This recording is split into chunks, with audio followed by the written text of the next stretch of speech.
Here's something to chew on. A charting singer facing a gruesome courtroom test, a possible 0.5% sales tax for public health care headed to the June ballot, and a beloved karate dojo rising from the ashes in the Palisades. Let's kick things off with a bang. Dean Bark here. Welcome to the City Report with Dean Bark in Los Angeles. Headline: Singer D4V faces a key hearing for the alleged murder and dismemberment of a teen. David Anthony Burke, the singer known professionally as D4VD, is set for a preliminary hearing in late June here in Los Angeles. Prosecutors say Burke murdered 14-year-old Celeste Rivas Hernandez and had sexually abused her for about a year before her death. Investigators say her remains were found in a Tesla linked to him. Burke was arrested in April and has pleaded not guilty. Let's cut to the chase. The preliminary hearing will decide if there's enough evidence to move this case to trial. It's not a verdict, but a legal threshold test of probable cause. Time to dig into the details. Prosecutors allege Burke ordered tools used for dismemberment after the killing. His defense initially pushed for an immediate hearing, then asked for more time due to the mountain of digital evidence, phones, messages, online activity that can take weeks to analyze.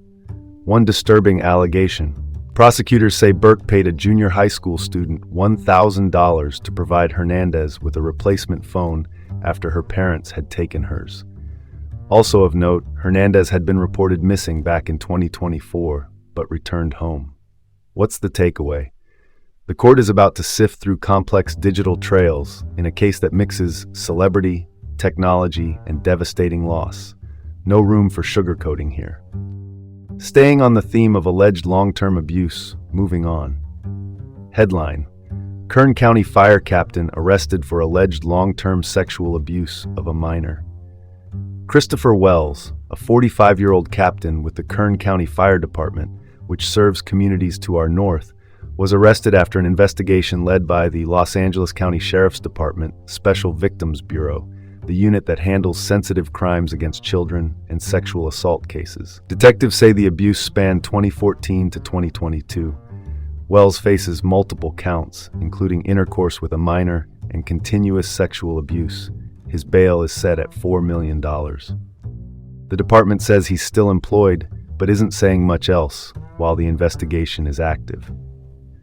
8 years of alleged abuse raise hard questions about oversight and reporting inside public institutions. Well, that's one way to look at it, but the courts will test every claim. For now, it's a case to watch closely across county lines. Let's pivot to the next story. Headline: Fake delivery drivers steal $6.5 million in crypto from a California millionaire.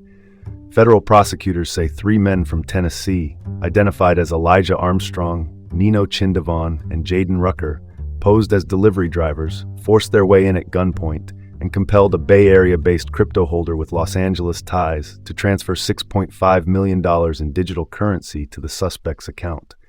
The U.S. Attorney's Office calls it part of a violent spree targeting cryptocurrency owners in the Bay Area and here in L.A. The trio has been indicted on charges including conspiracy to commit Hobbs Act robbery and kidnapping. The Hobbs Act is a federal law that makes it a crime to rob or extort in a way that affects interstate commerce. If convicted, they face up to life in prison. Looks like someone forgot the memo. Cryptocurrency may be digital, but the crimes around it are very analog: doors, disguises, and guns. It's a stark reminder that high-value digital assets can paint a very bright target. Shifting gears. Headline: Authorities bust transnational burglary crew in a Westlake Village heist. The Ventura County Sheriff's Office, covering our neighbors just northwest of LA, says 4 men were arrested after a home in Westlake Village was ransacked in a burglary valued at about $100,000. Deputies described the suspects as part of a transnational organized crime crew tied to similar hits across Southern California. The suspects were nabbed after a California Highway Patrol pursuit. Each faces residential burglary and conspiracy counts. Bail is set at $500,000. Detectives believe there are more victims and possibly more players, so they're asking anyone with similar losses or suspicious activity to contact investigators. These cases often involve well-practiced teams who scout neighborhoods and move quickly. If your doorbell cam has more airtime than your family group chat, you're not alone. And now a quick stop at the county government desk. Headline: LA voters weigh a temporary sales tax for public health care. Los Angeles County supervisors have placed a 0.5% sales tax on the June primary ballot to backstop the county's public health care system. County leaders say looming federal reductions could blow a hole of more than $2 billion in funding. This measure would start October 2026, run 5 years, and needs only a simple majority to pass. Catherine Barger, a Los Angeles County supervisor, was the lone no vote, citing concerns about affordability and accountability.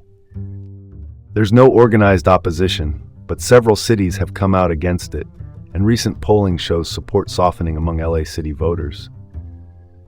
Voters have approved past sales taxes for services and homelessness in 2016, 2017, and again in 2024.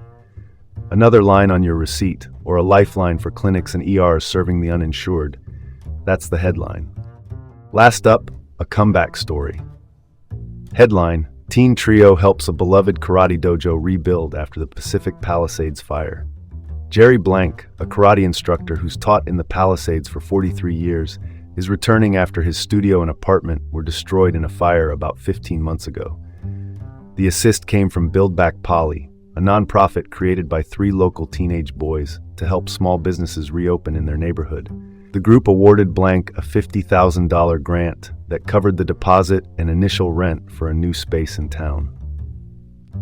The new dojo is set for a June grand opening, and most of his students, many displaced after the fire, are expected to return.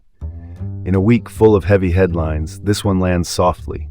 Young neighbors stepping up, a teacher replanting roots, and a community getting a tangible win. Now that's worth discussing. And that's all the news that fits from the City Report with Dean Bark in Los Angeles. Back tomorrow with more.